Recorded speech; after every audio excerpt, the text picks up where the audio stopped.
Anda kembali menyaksikan Business Talk, Saudara. Kini saatnya kita ngomongin yang lebih berat ke fiskal negara. Saya ke Pak Justinus. Pak Justinus, bagaimana kira-kira hitungan fiskal ataupun target pajak kita nanti? Kembali ke akarnya, kebijakan ini 9 bulan dilakukan bertahap. Apakah ini artinya kita memang mendorong industri otomotif tetapi kita melukai penerimaan perpajakan kita? Ya, Mbak Ilona dan para pemirsa, skema insentif PPNBM kendaraan pada saat ini adalah pajak ditanggung oleh pemerintah. Artinya ini masuk dalam skema belanja pajak. Jadi tidak mengganggu penerimaan karena sudah dialokasikan sebagai belanja bagian dari pemulihan ekonomi nasional. Mengenai angka, masih dihitung berapa pastinya karena kita harus menentukan secara spesifik jenis kendaraan, lalu kapasitas produksinya, dan proyeksi penjualan, serta harga dan tarif PPNBM-nya. Tapi perkiraan sudah disampaikan oleh Menko Perekonomian, kira-kira ada sekitar 2 triliun penerimaan PPNBM yang berpotensi hilang. Tetapi kita akan mendapatkan tambahan dari pajak pertambahan nilai penjualan kendaraan ini, termasuk ada potensi lain, diantaranya bea balik nama kendaraan bermotor, pajak kendaraan bermotor untuk pemerintah daerah, dan juga kalau nanti ini menggerakkan perekonomian, tentu saja dari tenaga kerja yang ada akan ada tambahan PPh pasal 21 karyawan, serta PPh pasal 23. Nah, kita berharap dari sisi pajak masih bisa mendapatkan gain atau benefit, dan di sisi lain ini akan menciptakan multiplier bagi perekonomian kita. Oke, baik. Saya ke Pak Yongki. Pak Yongki, ini kita tahu bahwa fiskal memang memihak sektor otomotif, tetapi mungkin bisa dipertegas lagi. Bisakah kami diberikan kepastian bahwa bukan dealer atau dealer tidak melakukan akal-akalan soal insentif yang sudah diberikan, tetapi memang insentif yang diberikan pemerintah untuk masyarakat? Ya, tadi seperti saya katakan bahwa APM ini akan menghitung, ya kan, harga berapa yang akan dipasang sesuai dengan peraturan pemerintah yang ada untuk 3 bulan pertama dengan tidak dipungutnya PPNBM untuk mobil-mobil tertentu, maka harganya tentunya sudah pasti bisa diturunkan. Nah, saya yakin sekali bahwa dealer pun demikian. Jadi ini akan terus berkelanjutan dari pabrikan kepada distributor lalu kepada dealer yang langsung menjual ke retail. Nah, disinilah persaingannya adalah di pasar. Nah, kalau andai kata dealer tadi mau bermain, katakanlah mau cari untung, dia mana mungkin bisa cari untung besar kalau andai kata merek lain dia kan membuka harga yang lebih kompetitif, atau bahkan dealer lain ya kan juga memasang harga yang katakanlah tadi jujur bilang ini harganya sekian, margin dia cukup sekian. Ya, bagaimana ini kan persaingan antar dealer dan juga persaingan antar merek yang selama ini terjadi di Indonesia, dan tadi saya katakan tidak ada kartel-kartelan di Indonesia. Satu pasang iklan hari ini begini, harganya sekian, besok lusa juga sudah ada merek lain memasang harga yang barangkali dikasih hadiah, bahkan dikasih tambahan ini dan sebagainya. Karena di sini persaingannya ketat sekali, walaupun sehat selama ini, ya kan, jadi bagus gitu. Jadi ini dari ujung atasnya tadi kan sudah diberikan peraturannya bahwa PPNBM-nya dipotong 100%. Ya kan? Nah, sekarang sampai ke dealer pasti ini akan juga begitu. Nanti ya tinggal di bawah, tinggal para salesman dan kemudahan-kemudahan yang lain, leasing, karena jangan lupa 70% dari total penjualan di Indonesia ini dibiayai atau secara kredit atau leasing.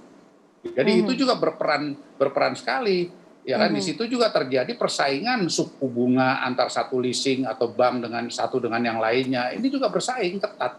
Jadi di sini persaingan kita ini tidak hanya harga, tapi juga persaingan dalam pelayanan, persaingan dalam suku bunga. Apalagi tadi Pak Menko mengatakan bahwa akan ada 0%. Nah, ini yang pasti 3 bulan pertama ini, Maret, April, Mei ini akan ramai sekali.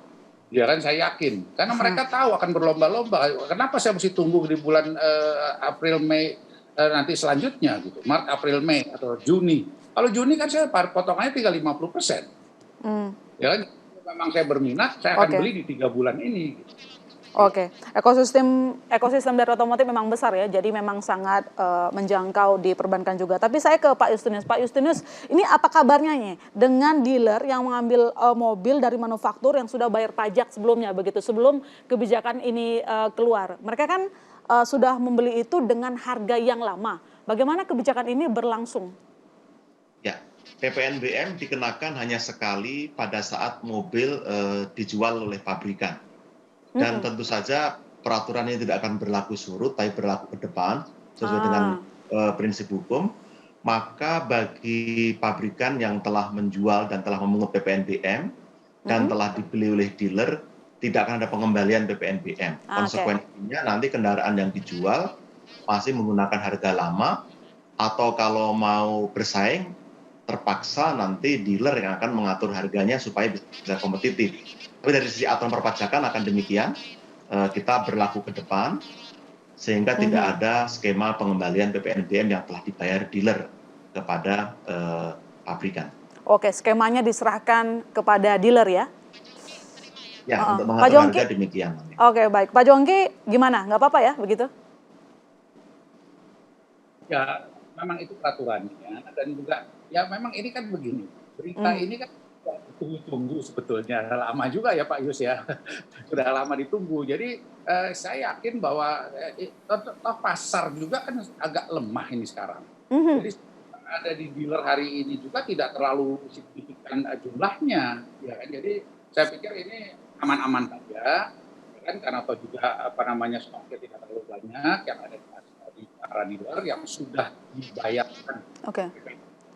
Iya, suara Pak Jongki agak terputus-putus, ada gangguan teknis tampaknya. Saya ke Mas Cipta. Mas Cipta, ini menghadapi kejadian luar biasa, artinya kan kebijakan nggak bisa biasa-biasa saja begitu. Dan kenaikan pajak mobil ini kan sama saja mendorong mobilitas penduduk, apalagi ini mendekati Lebaran. Bagaimana redaksional memandangnya?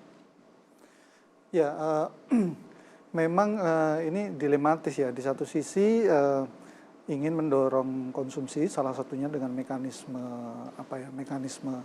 ini PPNBM, tapi di sisi lain memang harus hati-hati, ini kan menjelang Lebaran dan sebagainya. Nah, momen-momen ini biasanya memang dipakai untuk menggenjot penjualan mobil.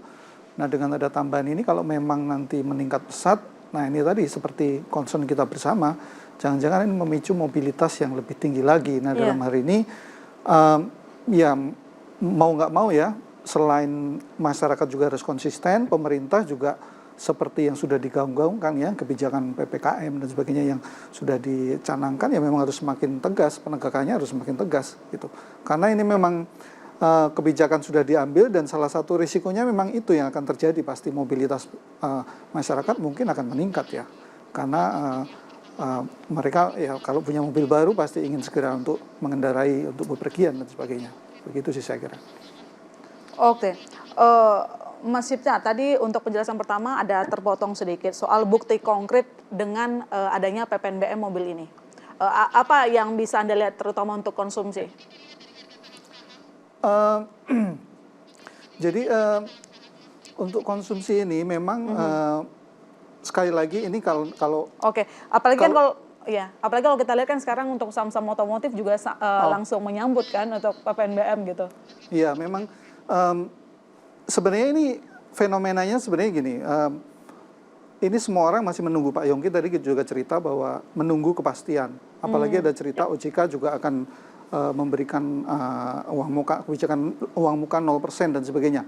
Nah, semua orang saat ini menunggu, artinya memang pemerintah harus segera membuat juklak dan juknis yang jelas supaya bisa ini kalau memang konsisten mau dijalankan supaya bisa segera dijalankan. Karena praktis kalau tidak cepat ya itu tadi industri otomotif dalam beberapa hari atau beberapa pekan ke depan seperti freeze gitu ya, tidak bisa bergerak. Ini juga tercermin tadi Ilona menyebut saham-saham otomotif ini bergeraknya variatif sekali. Astra 2 hari ini justru malah nggak bergerak kemana-mana, tapi di sisi lain ada Indomobil yang melonjak-lonjak. Jadi memang semua masih menebak-nebak nih arahnya mau kemana, begitu sih kurang lebih. Oke, baik. Pak Justinus tadi disebutkan mulai dari Pak Yongki mengatakan menunggu aturan resminya, detailnya seperti apa. Mas Cipta juga mengatakan hal yang sama. Kapan Pak kira-kira aturan resminya dan detail-detailnya keluar? Ya, ini peraturan Menteri Keuangan sedang disiapkan. Kami juga sedang berkomunikasi dengan asosiasi usaha dan para pihak supaya mendapatkan masukan, informasi, data yang akurat dan kredibel, sehingga nanti aturannya bisa betul-betul sesuai dengan yang diharapkan. Kami berharap memang karena ini berlaku Maret, tentu saja Maret sudah tersedia peraturannya, sehingga dapat segera dieksekusi. Nah, Pak Yongki sekarang sudah bisa mulai melakukan penawaran, lalu nanti dieksekusinya bisa di bulan Maret, sehingga ini akan lebih efektif dan lebih cepat. Oke, Pak Yusinus tadi menyebutkan bahwa kita juga tengah menggodok aturan-aturan insentif untuk sejumlah sektor begitu. Apa kabar nanti sama target pajak kita? Apakah ini tidak memicu shortfall pajak?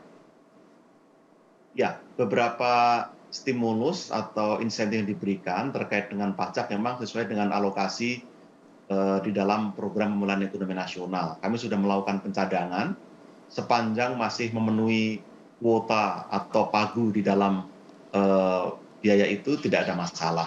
Tetapi kalau ada tambahan itu akan kita diskusikan lagi, karena kita berharap melalui realokasi refocusing anggaran tanpa menambah atau memperlebar defisit, kita bisa memberikan stimulus yang cukup dan tepat secara sektoral maupun secara regionalnya, Mbak. Oke, baik. Mas Cipta, ini kita sedikit mempertegas, meski sejumlah insentif, ini insentif pajak mobil kita sudah diskusikan, tadi pemerintah mengatakan tengah menggodok, sejumlah sektor juga akan menerima insentif begitu. Tapi apakah ini dapat efektif, di samping kita melihat vaksinasi agaknya berjalan lambat begitu?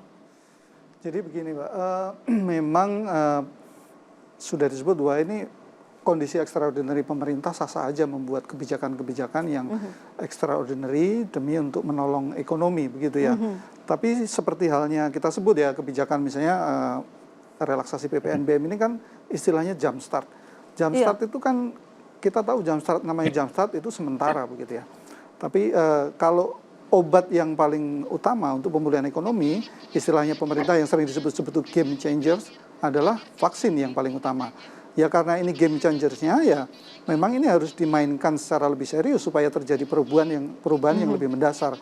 Memang kita lihat terus ada kemajuan, misalnya sampai kemarin sudah ada 1 juta orang divaksin dan sebagainya. Cuma ini kalau kita lihat angkanya dari target yang sekitar 181 juta kan masih sangat kecil ya. Artinya perlu upaya-upaya ekstra dan itu saya yakin tidak gampang karena di masing-masing daerah tantangannya macam-macam. Dari sisi akseptasi penerimaan masyarakat maupun dari sisi teknis lapangannya.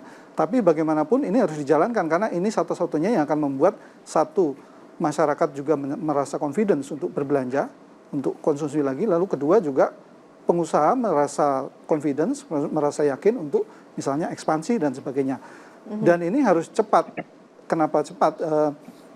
Mungkin menarik ya, kemarin ada tulisan di Harian Kompas yang ditulis Pak Khatib Basri mengingatkan kenapa cepat, karena pemulihan ekonomi saat ini itu bisa terjadi karena kita berada dalam lingkungan yang mendukung, lingkungan internasional yang mendukung, yaitu pertama suku bunga lagi rendah, lalu yang kedua semua negara sedang menggelontorkan stimulus sehingga secara umum rupiah juga cukup kuat. Tapi ini tidak lama, ini tidak berlangsung lama, tidak selamanya begitu loh. Karena begitu kondisi sudah mulai pulih, atau negara lain misalnya Amerika pulih lebih dulu, itu kebijakan-kebijakan ini mungkin akan segera berbalik. Artinya kemewahan itu tidak bisa dinikmati oleh pemerintahan kita. Nah, jangan sampai kita ketinggalan kereta ketika orang sudah berbalik, kita belum pulih, belum recovery. Nah ini nanti menjadi tantangan berat lagi buat pemerintah. Gitu. Pemulihan di kesehatan dulu gitu ya Mas Cipta. Ya. Oke, saya ke Pak Jongki ini singkat saja. Apakah nanti dari otomotif akan melakukan lobby lagi meminta insentif di atas 1.500 cc? Ya sebetulnya kita lihat kembali lagi saya katakan bahwa yang kita pentingkan adalah yang diproduksi dalam negeri. Nah memang paling besar volume penjualan kita adalah yang di bawah 1.500 cc. Lalu yang antara 1.500 sampai 2.500 juga banyak yang sudah diproduksi dalam negeri. Tetapi jumlahnya tidak terlalu besar. Ya kan? Nah, saya katakan kita juga melihat pabrik komponen. Pabrik komponen ini kan juga harus beroperasi penuh lagi. Ya kan sayang sekali karena kalau tidak kan nanti repot nih. Ya kan itu yang kita tidak ingin sekali gitu. Jadi kita lihat dulu ini 1.500 cc ke bawah, kita lihat karena 60% daripada total penjualan di Indonesia ini itu adalah mobil-mobil yang jenis SUV, MPV yang 1.500 cc ke bawah. Memang itu benar. Nah, itulah yang kita sasar dulu nomor satu. Nah, supaya ini semua bergerak lagi, ya kan, pabrik kendaraan bermotornya maupun pabrik komponennya. Tadi sudah dikatakan bahwa ada 1,5 juta yang terlibat di dalam industri otomotif ini. Oke, baik. Berarti peluangnya ada begitu ya. Namun demikian harapannya kita sebenarnya sama ya. Harapannya kita insentif terhadap otomotif yang diberikan benar-benar memang menjadi jamstart perekonomian. Dan tadi juga disebutkan saudara sejumlah aturan ataupun sejumlah insentif tengah dipersiapkan untuk sektor yang lain. Tujuannya adalah untuk meningkatkan ekonomi. Tapi jangan lupakan bahwa yang namanya pemulihan kesehatan adalah yang paling utama saat ini. Terima kasih Bapak-Bapak telah bergabung di Business Talk pada malam hari ini. Terima kasih saudara Anda telah menyaksikan Business Talk. Dengan demikian, saya masih tertarik undur diri. Sampai jumpa Selasa depan.